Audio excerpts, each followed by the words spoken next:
friends. Father Frank Pavone here, National Director of Priests for Life. Welcome to endabortion.tv and coming to you on various other platforms as well. We're in our Mother Angelica studios at our Priests for Life headquarters in Titusville, Florida.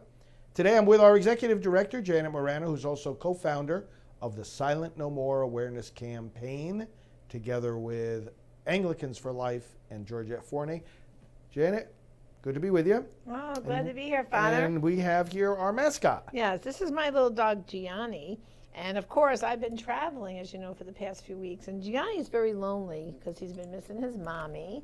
And I thought also he'd be a good point in what our discussion What is we have today. to talk about today. Yes. Well, we're recording this on the 12th of September. Right. Yesterday, of course, September the anniversary 11th. of September 11th. We can tie that in with what we need to say here too, because it's pertinent. Because the day before yesterday, we were in our nation's capital, Right. and we were there to do two things. Friends, you may have seen it. Hopefully you've seen it on all our other social media and our website and our emails. Priests for Life has been advocating, as have many other groups, for a bill currently before the Congress to protect babies who are born alive after a failed abortion. That does happen. It is happening. It's a matter of public record that it's happening. And yet the law does not sufficiently protect these babies from either being left to die or being actively killed. So we're advocating for the passage of this bill, as are many other people. Now, the Republicans, Janet, in the House, they're in the minority in the U.S. House right now, so they don't control the committees or the agenda, which That's bills right. come to the floor and whatnot. And for reasons that most Americans find absolutely impossible to understand, the Democrats, be careful, he's on your microphone, the Democrats are completely opposed to this bill. Right. They don't even want it to get a vote or consideration or anything Well, see, at they're all. opposed to the bill, Father. But they don't even want to have a discussion on the floor and bring it to a fair vote. The reason is they are cowards. While they want to support infanticide, which is what this is, they don't want to come out of the closet about it. They want to keep this hidden, keep the bill, in the closet, don't let it come out of committee. And of course, what the Republicans have done right now is to use a specific rule they have called the discharge petition. If they can get 218 signatures, then it doesn't matter. It forces the bill to the floor for a discussion and a vote. Discharges it from the committee, in other from the words. committee. Yeah. So, all the Republicans have signed it. We had 3, praise God, Democrats who signed it. But the rest of the Democrats refused to sign it. So in our lobbying day, we went to the freshman Democrat newly elected House members. We had about 50 of people come as volunteers with Priests for Life, plus our Priests for Life pastoral team. We divided up, and we saw probably close to 40, 45 members on Tuesday, where we went into their offices and said to them, we want you to sign the discharge petition. For example, if you're, if this is the position you're taking, then why won't you say it publicly?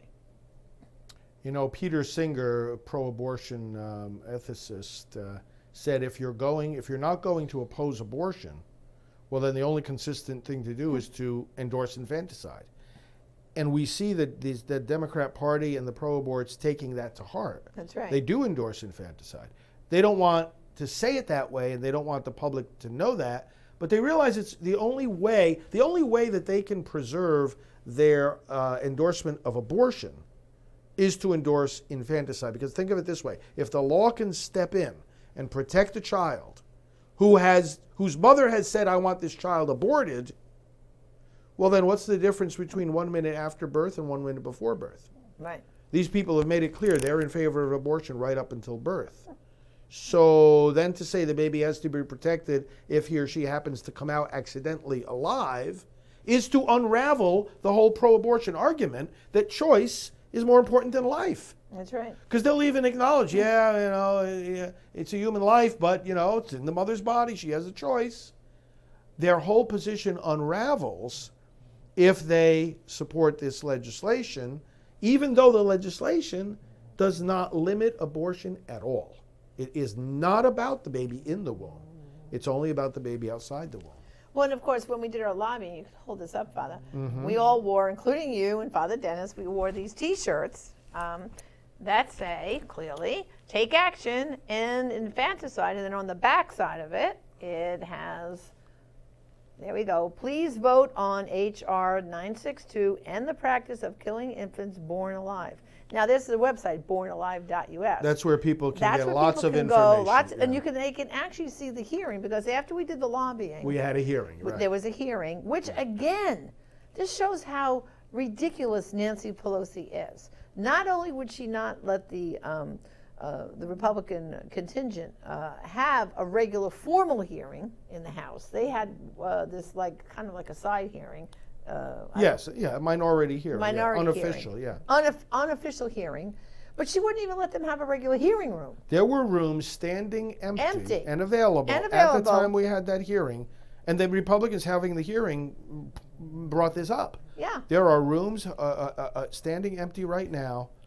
We have to be in the basement. Sub-basement. Of the Capitol Of the Visitors Center. You had 35 members of Congress come there for this hearing. And the Democrat Speaker of the House doesn't have the courtesy to give them a hearing room? No. She wouldn't. They wouldn't. Not only do they want to grant the hearing, they won't even give them the hearing room. A room. A room. But at that hearing, Father, there were some people who gave testimony. I think the most striking testimony for me was that there was documentation that a baby was born alive and took a breath, and instead of being helped, they pushed the baby into one of those biohazard bags and closed it. Yeah. So is that not suffocating a living human being? Yeah. And see, this bill would force them not to do that. That's It would right. Stop it. This bill would stop that. It would stop that and because say that baby must be transferred emergency medical attention immediately, a Yeah. NICU or whatever for his care. And people who are worried about the mother, like, oh, well, she wanted to abort that baby. Now what's going to happen? Nothing. There's safe haven laws. She can get off that abortionist table and go home. That's She's right. not responsible for that baby anymore. But the baby, as a living human being, deserves care. And that's why I have my little Gianni here on the set. Because isn't it ironic, Father, that if we talked about aborting a dog who was about to have puppies, there would be outrage. It would be front page news. Everyone would be up in arms. We see the commercials on TV, which I'm all in favor of protecting animals. I love my little dog here. But we've gotten so lopsided in this country. We're more worried about dogs who are in shelters, those commercials, you see them all the time, where dogs are being abused, and we have to help get these dogs out of these shelters and get good homes for these dogs. Then, of course, we know the sea turtle example. We're here in Florida where the sea turtles have more protection than babies. You can't even touch or destroy a sea turtle's egg for a $25,000 fine or life imprisonment. Prison sentence. There was a case also, and probably people have young children, you probably saw this movie. There's a movie, Father, about a dolphin who lost its tail. Like a boat must have hit off this, and the dolphin was rescued. It's actually in an aquarium up in St. Peter's. Do you know they built like a prosthetic flipper fin for this dolphin? Well, that's wonderful that we care about all these animals, and to the degree we'll go to save them and protect them. And look what we're doing to babies. We're throwing them, they're born out of an abortion, take a breath, and we're putting them as trash. So it's if terrible. that happened to one of Gianni's puppies, can you imagine? Oh, forget it. People will be up in arms about it. Up in arms. Major protest. So, yeah. So this fight is not over. What we want to ask you to do, our Facebook family here, is very simple. This Congress, of course, is in session for another whole year and plus a few more months. And this discharge petition stays waiting. So we just have to get about, 17 more signatures. And then it forces it to the floor. Now, you might say, well, come on, Janet, they're all going to vote no. But you see, they might going to vote no anyway. But first of all, it comes to the floor for discussion. So the testimonies and the things that we know is true are going to come to light in congressional record. It'll be there as a permanent record. And then we will have them on the record voting no on this bill right before they're due up for re-election, which is perfect to say, okay, you vote no, that means you're saying yes to infanticide. So what we want you to do is contact your Democratic House representative. And you don't even have to call Washington. You can do so in their district office, which even counts more. You tell them, I'm one of your voters. And I will not vote for your reelection unless you sign this discharge petition now, today. You know, if their office is being, we did those visits, Father, but if now their office starts getting flooded with phone calls saying, sign the petition, you know, at a certain point, because as we know, Nancy Pelosi and the party leadership are putting pressure on them not to sign it. You know that. And so, but if we can flood their office with enough of their constituents saying, sign it, they just might sign it, because what's more important, the number of votes I have, or listening to Nancy Pelosi call me into her office and criticizing me, you know? Well, friends, if you're just joining us, this is Father Frank Pavone, National Director of Priests for Life, and we have Janet Moreno, our Executive Director and co-founder of the Silent No More Awareness Campaign. And we are coming to you on multi-streaming, multiple platforms today. And we're talking about this Born-Alive Abortion Survivors Protection Act. It's H.R. 962 in the United States House of Representatives. So we had this lobbying day on Tuesday. We had about 50 people sign up to join us to go out to these offices. Right. As you said, they were divided into 9 teams. Had some good discussions, and then a hearing that is very powerful. Testimonies. Our friend Jill Stanek, she goes all the way back 20 years with this story of hers, where she actually held one of these babies that was aborted but was still alive. Right. And held the baby till the baby died. We helped her get her story out at the very beginning. Yes, we did. In the very beginning, we absolutely did. And matter of fact, we took a full-page ad out. I forget if it was USA Today, yeah. And the big line was, rock your baby to death. Rockabye baby till you die. Yeah. Yeah. It's very sad. And the thing is, Father, you know, people also are saying to us, and let's clarify this, oh, but didn't we take care of this with this Born-Alive bill back with Bush? Right, you know? well, because when Jill Stanek gave her story, we helped her get it out. There were press conferences, there were brochures, that we printed brochures, there were interviews of all kinds. This led President George W. Bush then to sign a bill, the Born-Alive Infants Protection Act. That is law right now, federal law. And so people say, well, did we do the job? Didn't that do? Well, that particular law laid an important piece of the foundation, which now we're building on. The piece of the foundation that law put in place is that these children are persons. Any child born at any stage of gestation, you're born, you're considered a legal person. Now, again, it doesn't comment on their status when they're unborn. That's the whole reversal of the Roe v. Wade and the abortion issue. This is dealing with them once they're born. So the Born-Alive Infants Protection Act of 2002 does something very important and foundational. These are legal persons. Okay. What it doesn't do is provide for situations like we know happen because of the testimony of eyewitnesses, because of the reporting that takes place by various states. The CDC also has reporting about babies born alive after abortion. What the existing law does not do is handle a situation where, okay, baby is born after a failed abortion, and the abortionist says, well, that baby was designated to be killed anyway. I was just trying to kill the baby, so I'm just going to ignore the baby, let the baby die, or take an active step there to and some of them snip their kill the spinal child. cords. Right. And we know and the protection that does exist for these babies on the state level is not uniform. That's the point. If a baby is a legal person from coast to coast, well, then shouldn't there be equal protection for these babies? Shouldn't there be a provision in the law that says, do something? Right. If the baby is breathing. There's various signs of life with these very, very small premature babies. There could be signs of breathing, heartbeat, voluntary movement of the muscles, or pulsating of the umbilical cord. You see any of those 4 things or a combination of those things, this baby's alive. Right. And so what we're trying to do is to make the protection that these babies have more uniform across the country, fill in the gaps where plenty of states don't. Right now, about 29 states have some kind of protection for babies that are born alive after an abortion. But 29 is not 50. Right. We want protection across the country, and it's very appropriate that they be protected in federal law, because again, federal law already says that they're persons. So, I mean, what's the problem with this bill? Right. What's the problem with supporting this bill? What it says is that when that baby is born alive, the abortion facility there needs to take the baby to the nearest hospital. Right. Exactly what will be done medically depends on the medical situation. That's right. But what it's saying is the standard of care should not be throw them in the garbage.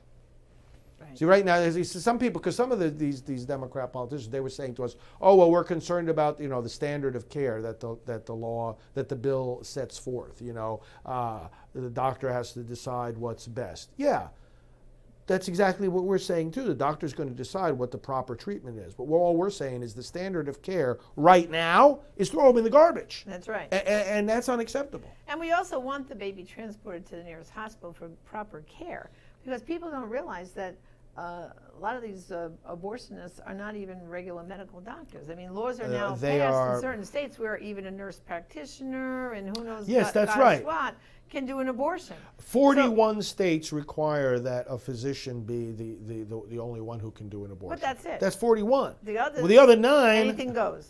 So it's like, wait a second, this doesn't make any sense. And of course, the abortion lobby is pushing more and more for more states to just allow, other non-physicians to do abortions.